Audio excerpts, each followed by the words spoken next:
Project for today is going to be this 2007 John Deere Gator 620i. It needs a oil change and a front axle, the front right axle. We'll turn the wheel to the side and I can show you.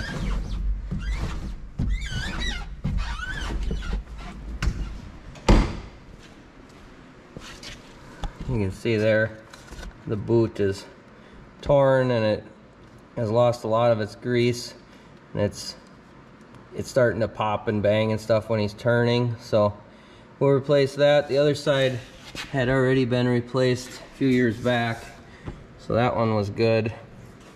It's a good thing to check whenever you're doing a service on something or an oil change. Just look at these boots once in a while, because if you do catch them when they first tear, you can usually put a boot kit on them. It's a lot cheaper than replacing the whole axle, but once they get some dirt and stuff in there, it just grinds away at it really fast and wrecks them. So this one's too far gone to put a boot kit in, and we'll put a whole new axle in it and he'll be good to go. We'll start by jacking it up and taking that front wheel off.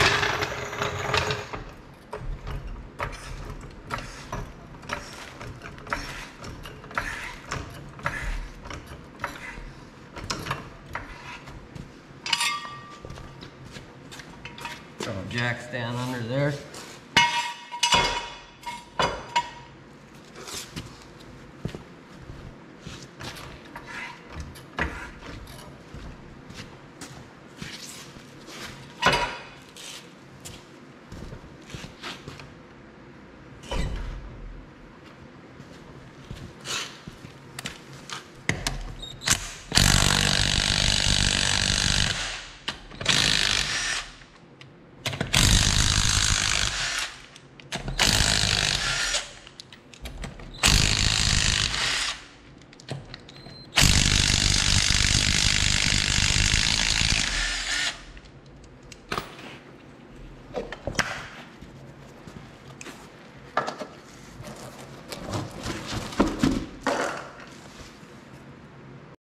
So now we got the wheel off. You can see we got to take the hub off and the brakes, and then we probably have to take this ball joint loose down at the bottom and pop that off so we get enough room to pull that axle out of there.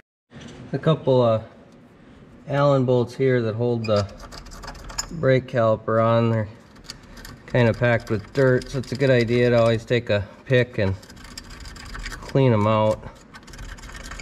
You don't want to get the wrench just partly in there and then have it strip.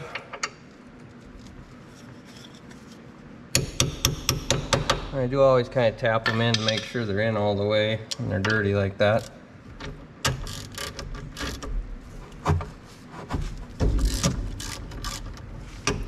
And there's a little clip on the end here we have to pop off. Take both of those off.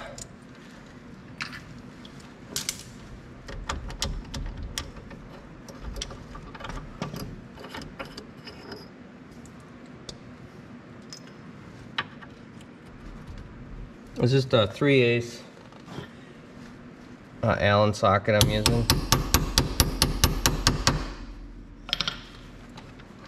See if this will break it loose.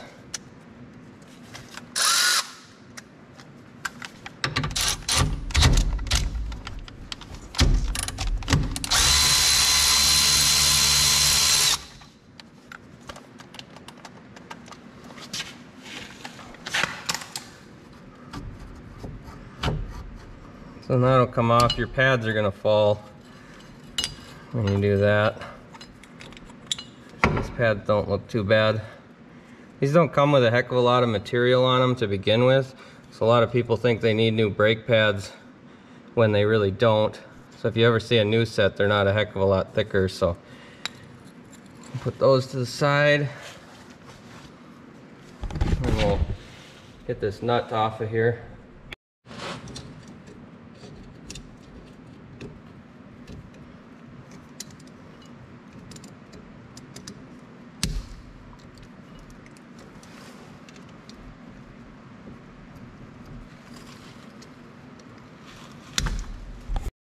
What works good to take these cotter keys out is usually, I just save an old cutter that I have.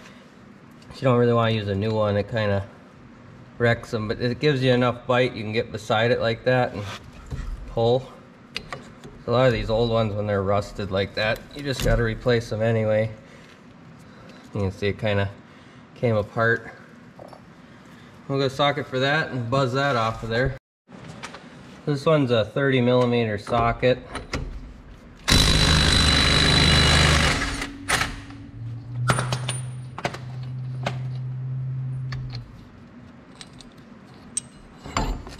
And that pulls off. This nut on the ball joint, this should have a cotter pin through it, but it didn't have one, it was missing, so. And it's just a 19mm. And that zips off. Now with these, a lot of times guys will try to put something in between here and pry down, and they'll be hitting in, but the best way I've found is you put a pry bar in and pull down pressure on it and just hit on the side of the arm, and it should pop off of there. I'm also going to take this sway bar link off so that arm will drop down farther.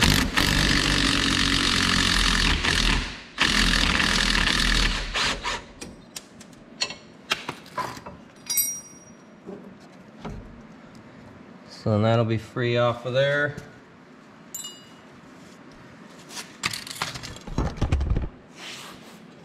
Now we'll get back to find a way to pry this down. I'm going to pry down on that and hit this. And that popped off of there.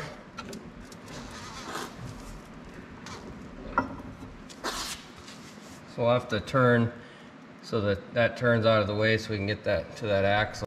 So I turn the steering wheel all the way to the right. We can pull back, get this out of here.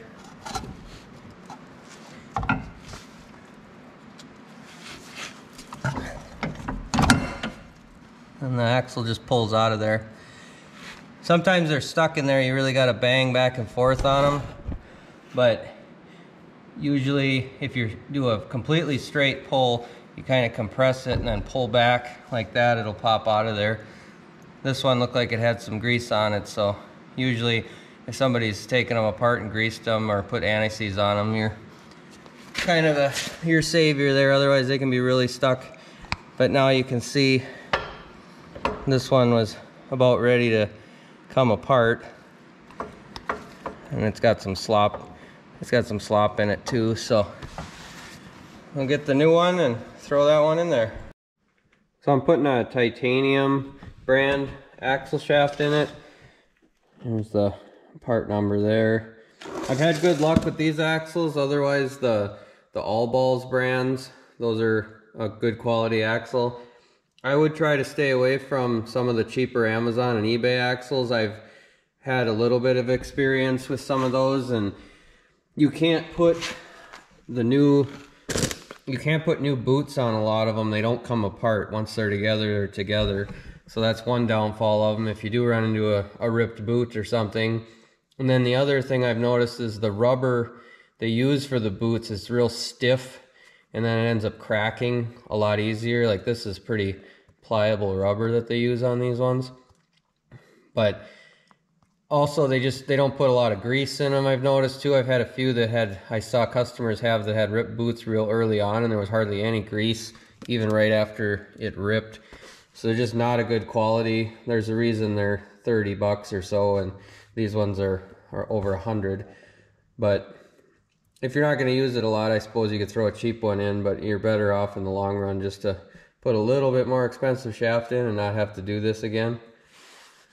Well, I'll put some anti-seize on the end of this and we'll get that put in there. And then we'll move on to the service. All right, I got the end of it covered in anti-seize.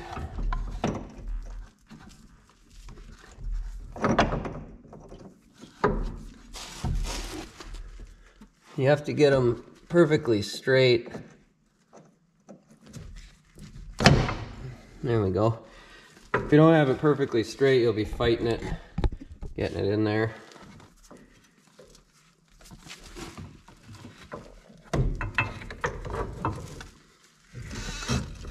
go. Put that in there. I'll pry it down on this again. Just checking that ball joint to see. It has a little bit of play in it.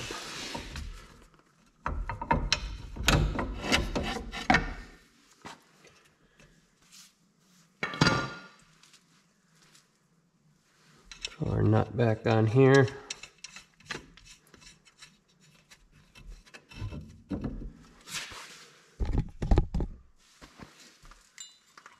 Basically the hub centers the axle once you slide that in. I'm just putting a couple things here loosely back together.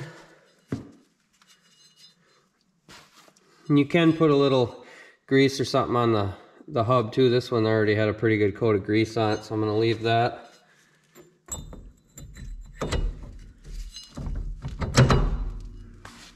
That slid on there. And these axles come with a new nut. Didn't come with the washer though.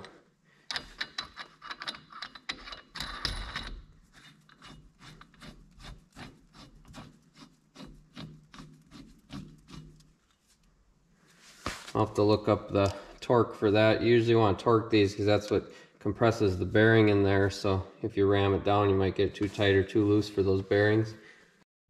So the torque for this was a little bit confusing. I did end up finding a torque for it. It said 125 foot-pounds plus 88, but from what I could understand that basically meant that if you need to line up the holes for the cotter pin, you can go 88 foot-pounds more, from my understanding. It's a kind of a weird way to phrase that.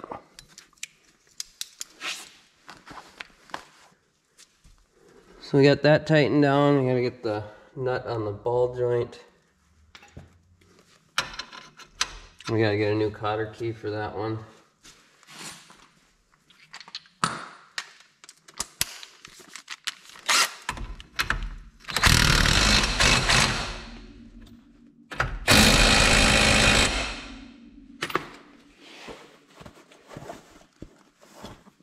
That does have a locking nut on it though, so maybe that's why it didn't have the cotter key through it.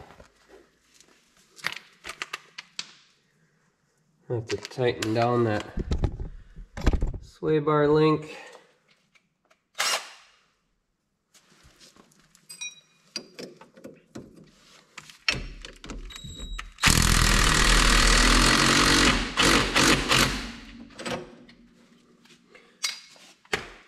Those ones you pretty much just want tight. You don't want to be smashing the rubber completely. You just want some tension on it to snug it down. Then we'll go to our brakes.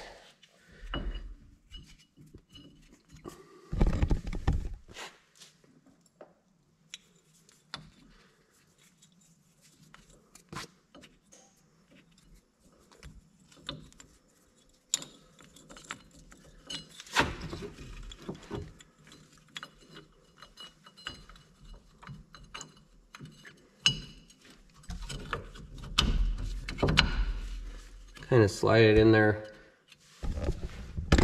all together like that, and then we'll get our pins through. I'm gonna put a little anti-seize on these pins too. These ones will get stuck in there a lot of times, and when you're turning it to unthread it, it'll end up twisting where the pin is there and not actually unthreading it. You got some anti-seize on those.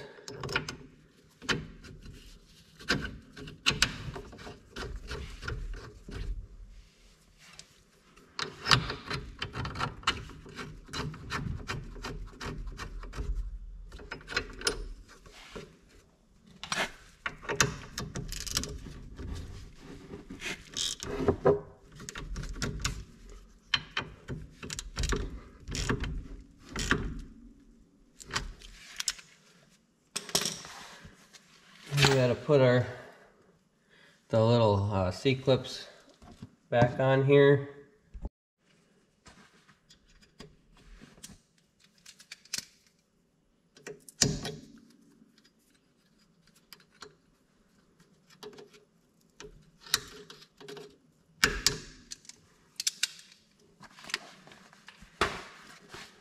So that's pretty much everything, and we'll throw that wheel back on and go do the oil change.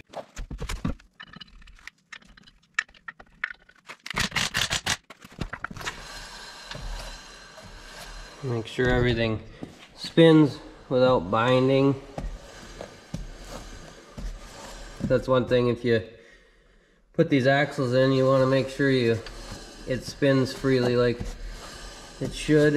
If you feel any binding, it's probably something got messed up when you're putting that axle in. That's one other thing too about using the cheaper axles, is I have had ones that were bad right out of the box, where you turn the wheel to the side like this and go to spin it, they would bind right away, and you just end up having to waste the time sending it back and getting another one anyway. But I'll go through and tighten these back down with a wrench. I do like to go through and check everything with a wrench or a ratchet, just to make sure. You don't really want to just trust the impact on everything. As you can see, like that one was kind of loose yet.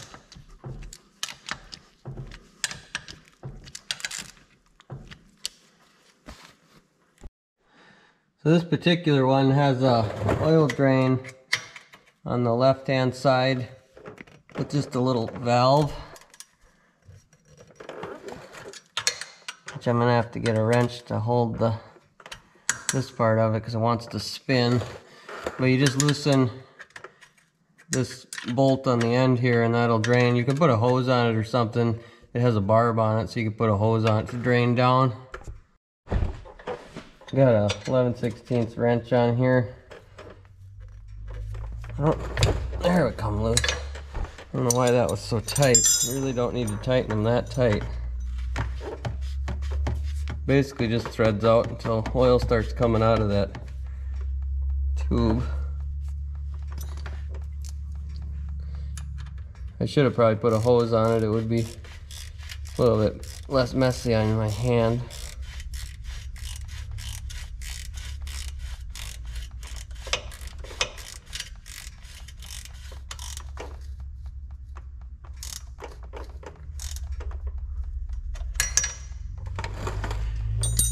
Sometimes they get a little bit plugged. I'm thinking that this one's just dripping, so I'm thinking that a little critter got in there and made a little mud nest in there.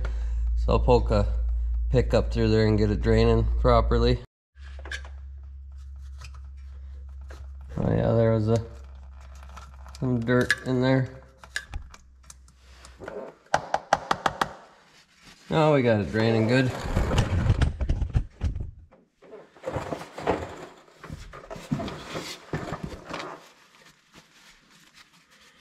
Next thing we'll do is get the oil filter off of there. That's just right up in here. So I'll get actually I probably can get my pan to reach over there. And we'll thread that off there. I'm gonna go grab a filter quick though first.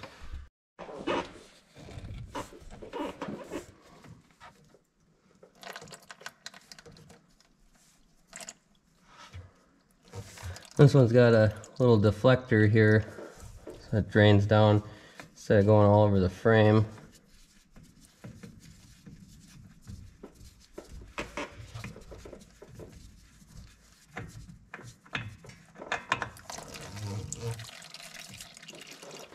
And you want to make sure you get a film of oil around that O-ring on the new filter.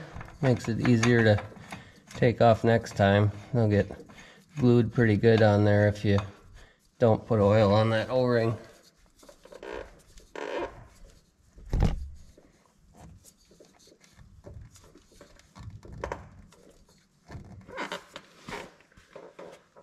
We'll clean up some of our excess oil here.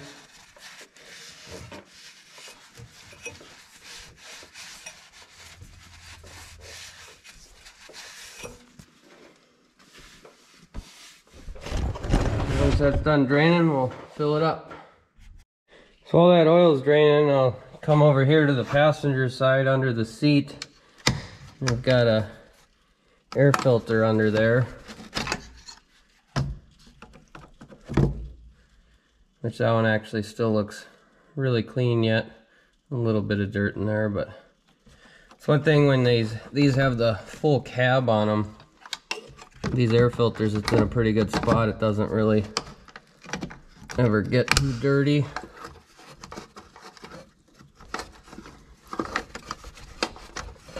It's not the easiest to get to these hooks though.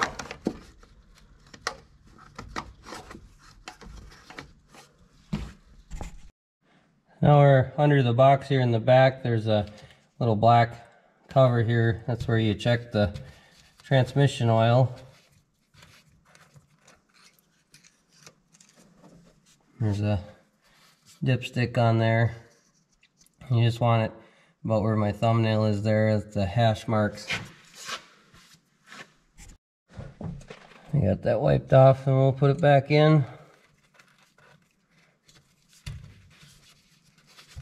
These are just plastic, so make sure you don't cross thread that going back in. This one goes in a little bit hard. So we're still full and it looks clean. You don't want it to look like used motor oil or anything.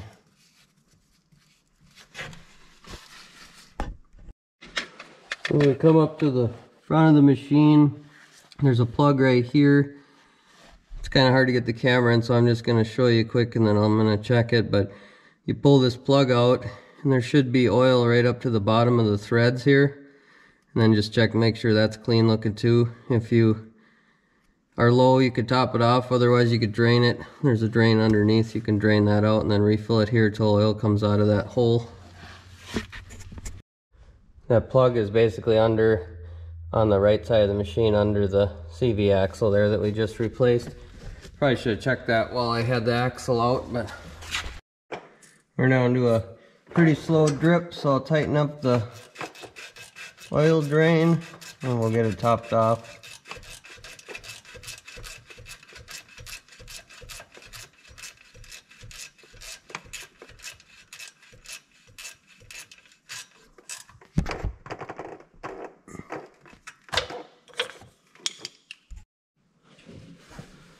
So under the box here, there's a oil fill on top of the valve cover here.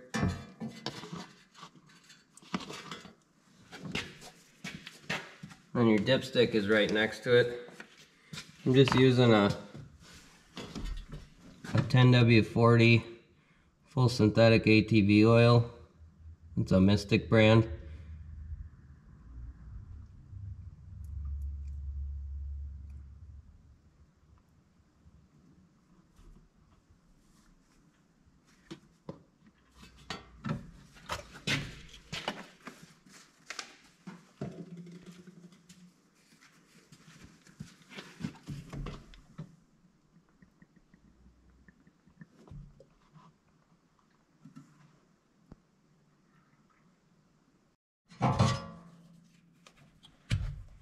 Put just shy of 2 quarts in it.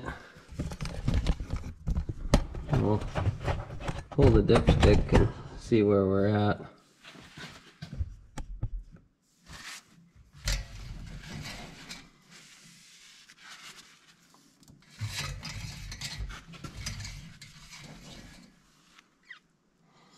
So we're over the full mark. We're about to there, but we have to start it up and fill that oil filter with oil, and that should bring it down to the correct level.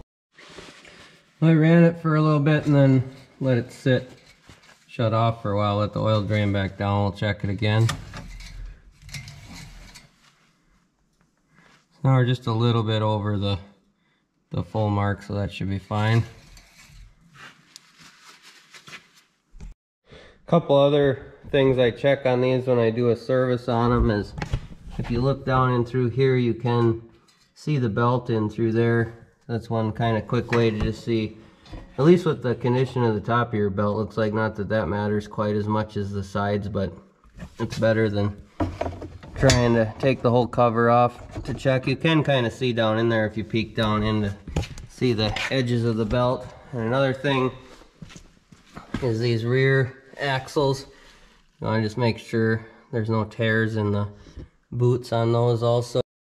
So we'll start it up and go take it for a drive. This one has a electronic box dump, so we have to put that back down.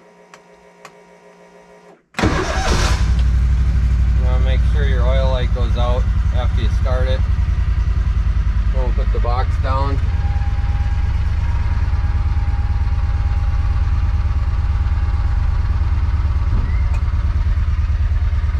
We'll go out and test it out. You can hear when I'm turning the wheel that there's no clunking or anything. That was the biggest sign that that axle is bad, is when we turn, it clunked really bad.